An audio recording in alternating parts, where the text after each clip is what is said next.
Hello! Welcome back to our channel. Today, we're diving into the very first episode of the story Jack's Retribution, titled Life Spirit. Let's just jump right in and unravel the absolute beginning of this epic tale. Okay, let's dive into this, because the foundational rule of this entire universe is laid out perfectly right here. In this world, strength means everything. We're looking at a deeply ruthless, unforgiving reality where the weak are left to struggle just to survive, while those with power rise effortlessly above the rest. There is zero middle ground here. You're either powerful or you're a victim of those who are. So, where does this ultimate strength actually come from? Well, warriors can train their physical bodies all they want to the absolute peak of human strength, but honestly, that's just the baseline. True, unmatched power only comes from awakening what's called a fighting spirit. This is a natural gift detailed in the Book of the Way. By opening a door to the spirit world, a martial artist can awaken a spirit that reflects their own inner nature. And we're not just talking about invisible auras. These take literal forms. Think devastating weapons like swords and spears, or fierce, terrifying animals like tigers and dragons. But as you might expect, not all spirits are created equal. There's a really strict 7-level hierarchy of power for these war spirits. Starting right at the bottom, we have red, then moving up through orange, yellow, jade green, emerald green, blue, and finally, the absolute pinnacle, which is purple. The crucial point to understand here is that every single level you climb above red grants the martial artist exponentially greater strength.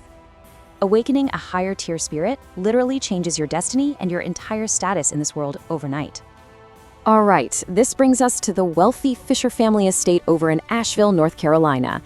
Picture this incredibly expensive altar carved with ancient runes, emitting these dazzling beams of light right down from the sky.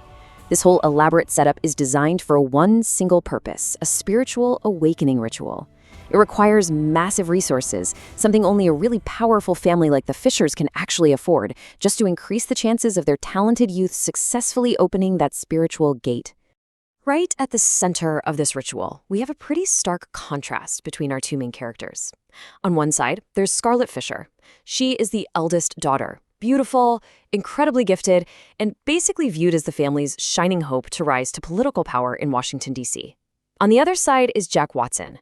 Now, Jack is the descendant of a fallen great general named Ewan Barrett. After his family fell, he was adopted by the Fishers and raised alongside Scarlet. He's an orphan, heavily bullied by the family, yet he serves as Scarlet's protector and, surprisingly enough, her fiancé, bound by this old promise. Her future is impossibly bright, while his life has been incredibly isolated and tragic. The sheer disrespect Jack faces every single day is perfectly captured by Scarlet's arrogant cousin, James Kearley, who openly says, "Jack, he only has opinions, nothing else. Why shouldn't I marry my cousin?" While Jack sits on the altar, completely dedicated to helping Scarlet open her spirit door, which is a unique ability he has despite never opening his own, the audience is just whispering cruel insults. James openly mocks Jack's status in their engagement, totally fueled by deep jealousy.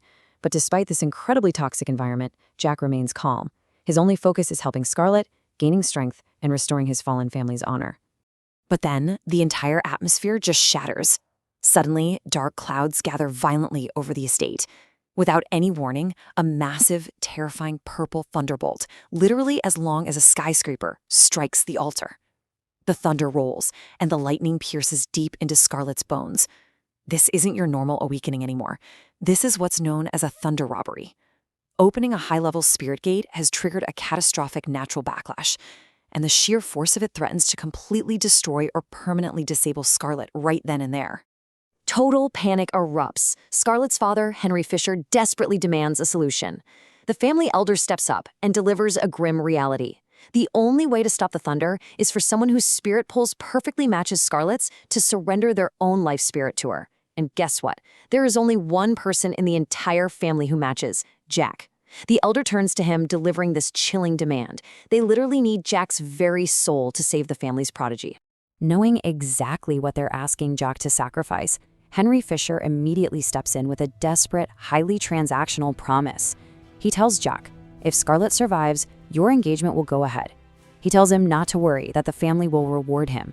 It's just a cold, calculated move to ensure Jack complies, dangling the one formal bond Jack has left in this family as leverage in a total life-or-death moment.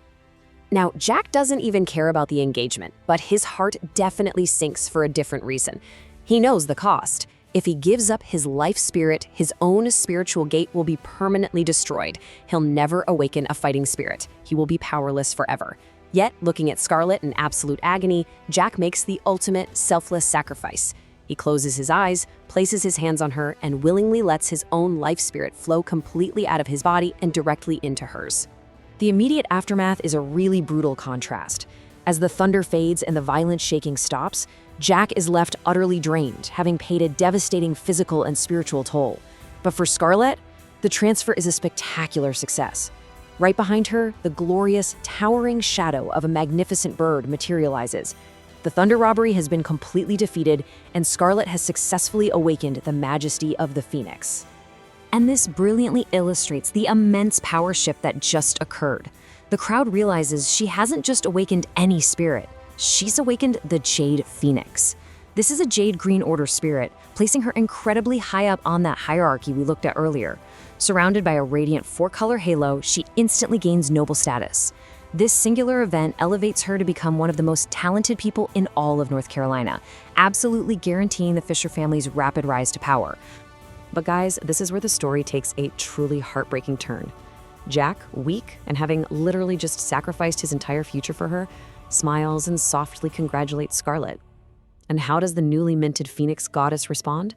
Scarlet, bathed in her radiant halo, just gives Jack a silent, slight, dismissive nod. No profound gratitude, zero acknowledgement of his monumental sacrifice. Just a cold shoulder before she leaves the altar surrounded by fawning officials, leaving Jack completely alone to laugh bitterly at his own situation. And the betrayal doesn't even stop there. The moment Scarlet is gone, the wolves start circling. James Curley immediately steps up to the severely weakened Jack and sneers, "Loser, why are you still here?" Jack just saved the family's absolute greatest asset, yet he's instantly bullied and discarded like trash. Jack warns James away with cold eyes, promising himself right then and there that one day he will rise above every single person who has ever humiliated him.